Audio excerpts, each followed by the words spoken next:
नमस्कार दोस्तों, क्या आप जानते हैं कि भारत में एक ऐसा बदलाव हो रहा है जो आने वाले समय में पूरे देश की राजनीति को बदल सकता है। और हैरानी की बात यह है कि यह बदलाव चुनावों से नहीं बल्कि जनसंख्या में हो रहे बदलाव से हो रहा है।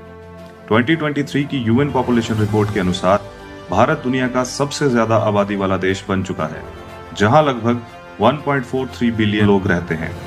लेकिन जनसंख्या की असली कहानी कुछ और ही है। भारत की आबादी हर राज्य में बराबर नहीं बढ़ रही है। उत्तर भारत के राज्यों जैसे उत्तर प्रदेश और बिहार में आज भी जन्म दर ज्यादा है। National family health survey report के अनुसार भारत का फर्टिलिटी रेट लगभग 3 के बराबर है। इसका मतलब है कि बिहार में एक औसत महिला अपनी जिंदगी में लगभग 3 बच्चों को जन्म देती है, जबकि दक्षिण भारत के राज्यों जैसे केरल, तमिलनाडु और कर्नाटक में यह रेट सिर्फ 1.6 से 1.7 के बीच में है, जिसका मुख्य कारण है शिक्षा और विकास पर ज्यादा ध्यान। सीधी भाषा में समझें तो उत्तर भारत में परिवार अभी भी 3-4 बच्चों तक पहुंच रहे हैं, जबकि दक्षिण भारत में ज्यादातर परिवार सिर्फ 1 या 2 बच्चों पर ही रुक जाते हैं। यहीं से शुरू होता है असली विवाद।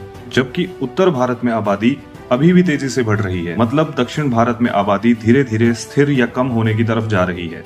भारत में 2026 के बाद लोकसभा सीटों की गिनती यानी कि डीलिमिटेशन होने की संभावना है। डीलिमिटेशन का सरल मतलब है जिस राज्य की आबादी ज्यादा होगी उसे संसद में ज्यादा सीटें मिलेंगी।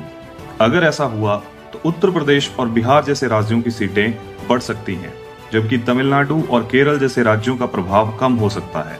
अगर दक्षिण भारत के राज्यों जैसे तमिलनाडु, केरल और कर्नाटक को आबादी के आधार पर लोकसभा में कम सीटें मिलती हैं, तो इसका मतलब होगा कि संसद में उनकी आवाज थोड़ी कम हो जाएगी।